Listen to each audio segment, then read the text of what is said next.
আসসালামু আলাইকুম। এর আগের দিন আমরা অস্ট্রেলিয়ান ওপেনারদের দুর্বলতার ব্যাপার নিয়ে কথা বলেছিলাম এবং তারপরে অনেক প্রশ্ন এসেছে, বিশেষ করে স্টিভেন স্মিথকে নিয়ে আলাদা করে প্রশ্ন এসেছে যে স্টিভেন স্মিথের দুর্বলতার জায়গাগুলো কোথায় এবং বাংলাদেশের পেস বোলাররা সেই দুর্বলতার জায়গাগুলো কিভাবে ব্যবহার করতে পারে। এখন আমি যদি আপনাদেরকে ভিডিও ফুটেজগুলো একটু বিশ্লেষণ করে দেখাই, তাহলে স্টিভেন স্মিথের সাম্প্রতিক সময় হওয়া আউটগুলো একটু পর্যালোচনা করলে আপনার একদম বেসিক কমন সেন্সটা ব্যবহার করেই আপনি একটা বিষয় বুঝতে পারবেন। একটা কমন প্যাটার্ন স্টিভেন স্মিথের আছে, সেটা হচ্ছে স্টিভেন স্মিথ তিনি অনেক বেশি মাত্রায় সাফল করে ইন রিসেন্ট টাইমসে চতুর্থ বা পঞ্চম স্টাম্পের দিকে চলে আসেন, অর্থাৎ চতুর্থ বা পঞ্চম স্টাম্পের দিকে চলে আসছেন এবং তারপরে বোলাররা যখন তাকে কেন্দ্র করে ইনকামিং ডেলিভারি করছেন, সেটা তার জন্য এক ধরনের ব্লাইন্ড স্পট ক্রিয়েট করছে এবং সেই ব্লাইন্ড স্পটে পরে আলটিমেটলি তিনি আসলে বলটাকে, ওই যেটাকে আমরা বলি যে যখন কোনো একটা বল লেগ স্ট্যাম্পের বাইরে পিচ করে ব্যাটসম্যান নর্মাল গার্ড পজিশনে থাকলে সেই বলটা কি হয়, ব্যাটসম্যানের ব্লাইন্ড জোনে থাকে, বা around the leg stump pitch করলে সেটা ব্যাটসম্যানের ব্লাইন্ড জোনে থাকে। এখন স্মিথ যেহেতু নিজে থেকে নিজের একটা ব্লাইন্ড জোন ক্রিয়েট করে ফেলেন, সো আলটিমেটলি বোলাররা যখন চতুর্থ বা পঞ্চম বা ষষ্ঠ স্টাম্প থেকে বল ভেতরের দিকে ঢুকান, যে সমস্ত বোলারদের বল ভেতরের দিকে ঢোকানোর ক্যাপাবিলিটি রয়েছে, সামর্থ্যের জায়গাটা রয়েছে, স্মিথ যেহেতু নিজেই নিজের ওই জায়গাটাতে এক ধরনের ব্লাইন্ড জোন ক্রিয়েট করে ফেলেন, সো এই ইনকামিং কাইন্ড অফ ডেলিভারিটাই আসলে তার ক্ষেত্রে সবচেয়ে উল্লেখযোগ্য একটা ভূমিকা পালন করে থাকে। আপনি যতগুলো ভিডিও দেখলেন, প্রত্যেকটা ভিডিওতেই কিন্তু একটা কমন বৈশিষ্ট্য লক্ষ্য করে দেখেছেন যে স্মিথ কি যাচ্ছেন, স্মিথ চতুর্থ বা পঞ্চম স্টাম্পে চলে যাচ্ছেন শাফল করে, এবং ওই সময় যখন চলে যাচ্ছেন তখন এমন একটা জায়গায় আসলে বলটা রাখা, যেহেতু তিনি চতুর্থ বা পঞ্চম স্টাম্পে যাচ্ছেন, সো আলটিমেটলি আপনি যদি ওই চতুর্থ বা পঞ্চম স্টাম্পে লক্ষ্য করে এমন বল করেন যেটা পরবর্তী সময় ভেতরের দিকে ঢুকবে,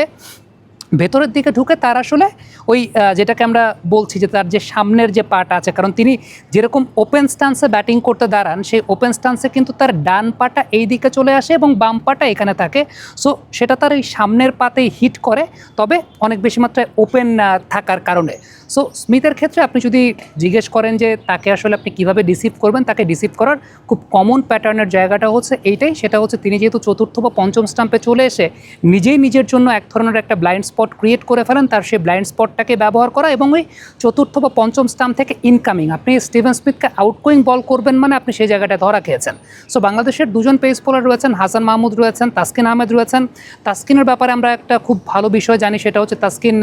আউটগোয়িং হঠাৎ করে একটা ইনকামিং বল যদি ওইভাবে করেন, আমার মনে হয় এরকম একটা ট্র্যাপে হয়তো বা তাসকিন ফেলার চেষ্টা করবেন স্টিভেন স্মিথকে, কারণ তাসকিনের যেহেতু দুদিকে বল মুভ করার ক্যাপাবিলিটি রয়েছে, হাসান মাহমুদ তিনিও নর্মালি দুদিকে বল ঘোরাতে পারেন। সো আলটিমেটলি আপনি যদি আমার নর্মাল গার্ড পজিশন থেকে লক্ষ্য করে দেখেন যে স্মিথের ক্ষেত্রে যে বিষয়টা ঘটে, তিনি বাবা এত এনার্জি কই পাও? এই পাওয়ার চুমুকে অ্যাকশন অনেক বেশি মাত্রায় সরে এদিকে যখন চলে আসেন, এদিকে চলে আসার পরে স্টাম্প কিন্তু এই জায়গাটা রয়েছে এবং স্মিথ যেটা হয় সেটা হচ্ছে তার এই পায়েই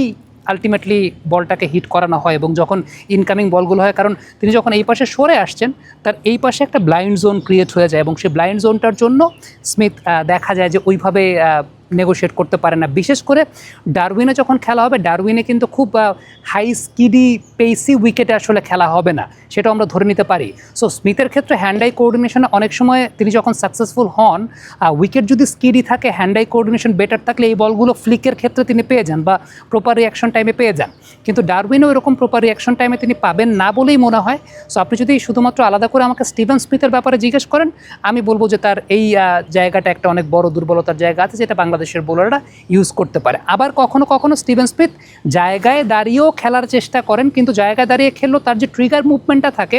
ওই ট্রিগার মুভমেন্টটাই এমন যেখানে আসলে তার নিয়ে একটা ব্লাইন্ড জোন ক্রিয়েট করে ফেলেন। সো তার জন্য যেটা খুব ইম্পর্টেন্ট বিষয়, সেটা হচ্ছে ইনকামিং বলগুলো করা, ওই ইনকামিং বলে তাকে রিসিভ করা, এবং আপনি যখন তাকে ইনকামিং বল, আপনি যদি একটু ডিফেন্সিভ সেট আপে বোলিং করেন, সেক্ষেত্রে হয়তো আপনি ইনকামিংই করতে থাকবেন। আবার যদি আরেকটু অ্যাটাকিং বা আরেকটু বুদ্ধি খাটিয়ে বোলিং করেন, তখন তাকে কিছু বল আপনি একটু আউটসাইড অফ স্ট্যাম্প করে দেন একটা ভেতরের দিকে ঢুকাবেন, যেটা তাসকিন নর্মালি করে থাকেন। তাসকিনের কাছ থেকে আমরা সেই বিষয়টা দেখতে পাই। এই টাইপের বোলিংয়ে ডেফিনেটলি তার এগেনস্টে বাংলাদেশের ভালো কিছু করা সম্ভব। সো অস্ট্রেলিয়া, স্টিভেন স্মিথ এই নামগুলো ভয় পেয়ে যদি বাংলাদেশ আসলে আগে থেকেই ব্যাকফুটে চলে যায়, তাহলে তো আসলে ক্রিকেট খেলারই দরকার নেই বা টেস্ট ক্রিকেট খেলারই দরকার নেই। আমার কাছে মনে হয় প্রত্যেক ব্যাটসম্যানেরই দুর্বলতার জায়গা আছে, বাট ডিপেন্ড করে বাংলাদেশ আসলে কেমন পারফর্ম করবে সেটা বাংলাদেশের ব্যাটসম্যানদের উপরে। কারণ আমরা মানে বোলিং প্ল্যান দিতে পারি বা বোলিং প্ল্যানের ব্যাপারে বলতে পারি, কিন্তু বাংলাদেশের ব্যাটসম্যানদের এক্সিকিউশনটা তো আসলে করতে হবে, সেটা তারা করতে পারবে কি পারবে না সেটা অবশ্যই সময় বলে দেবে। বাট স্টিভেন স্মিথের ক্ষেত্রে আমার অবজারভেশন অনুযায়ী এগুলোই দুর্বলতার জায়গা ছিল। Thank you so much. Comment বক্সে আপনাদের মন্তব্য মতামত জানতে চাই।